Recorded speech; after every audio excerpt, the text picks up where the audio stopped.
ವಿಷಯದಲ್ಲೂ ಅವನು ಎಲ್ಲಿಯಾದರೂ ಜಾರಿದ ಅಂದರೆ ಅವನ ಧರ್ಮ ಹೋಯಿತು.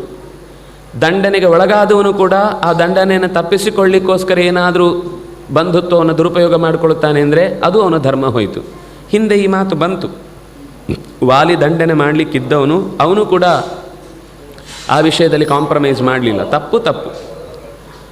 ವಾಲಿಗೆ ಅವಕಾಶ ಸಿಕ್ಕಿ ಅವನಿಗೆ ಬದುಕಬೇಕು ಅಂತ ಆಸಿದ್ರೆ ಬಿಡ್ತೇನೆ ಅಂತಂದು ಆಗ ವಾಲಿಯೂ ಒಪ್ಪಿಕೊಳ್ಳಿಲ್ಲ. ತಪ್ಪು ಮಾಡಿದಕ್ಕೆ ಶಿಕ್ಷೆ ಆಗ್ತಾ ಇದೆ, ನಾನು ಒಪ್ಪಿಕೊಳ್ತೇನೆ ಅಂತ.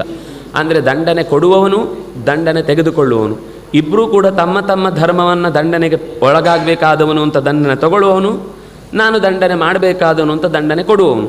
ಅವರವ್ರ ಕರ್ತವ್ಯವನ್ನು ಅವ್ರು ಸರಿಯಾಗಿ ಮಾಡಿಬಿಟ್ರೆ ಲೋಕದಲ್ಲಿ ಅಧರ್ಮದ ಸುಳಿವೇ ಇರುವುದಿಲ್ಲ.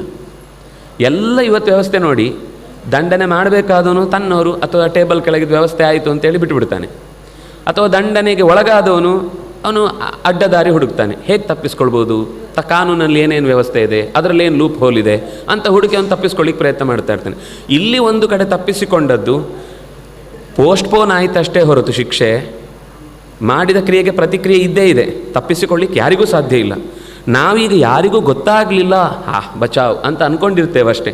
ಆದರೆ ಅದು ಬಡ್ಡಿ, ಚಕ್ರಬಡ್ಡಿ ಎಲ್ಲ ಸೇರಿಕೊಂಡು ಮುಂದೆ 2 ಪಾಲಾಗಿ, ಇನ್ನೂ 10 ಪಾಲಾಗಿ, ಇನ್ನೊಂದು ರೀತಿಯಿಂದ ಅವನಿಗೆ ತಿಳಿಯದಂತೆ ಅದು. ಯಾಕೆಂದರೆ ಇನ್ನೊಬ್ಬರಿಗೆ ತಿಳಿಯದಂತೆ ಅನ್ಯಾಯ ಮಾಡಿದ್ದು, ಅವನಿಗೆ ಗೊತ್ತೇ ಆಗಲಿಲ್ಲ ಇವನು ಏನು ಮಾಡಿದ್ದು ಅಂತ.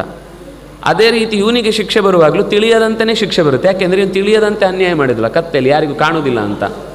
ಹಾಗೆಯೇ ನಮ್ಮ ಆಲೋಚನೆಗಳಲ್ಲಿ ಎಲ್ಲಿಯಾದರೂ ಒಂದು ಅಂಶದಲ್ಲಿ ನಾವು ತಿಳಿಯದಂತೆ ಗೊತ್ತಾಗಲಿಲ್ಲ ಅಂತ ತಪ್ಪಿಸಿಕೊಂಡಿದ್ದೇವೆ ಅಂದರೆ ಇನ್ನೊಮ್ಮೆ ನಮಗೆ ತಿಳಿಯದಂತೆ ಪೆಟ್ಟು ಬೀಳುತ್ತೆ. ಯಾಕೆ ಬಿತ್ತು ಅಂತ ಅದೇ ಕ್ವಶನಲ್ಲಿ ಜೀವನ ಕಳೆದೋಗುತ್ತೆ.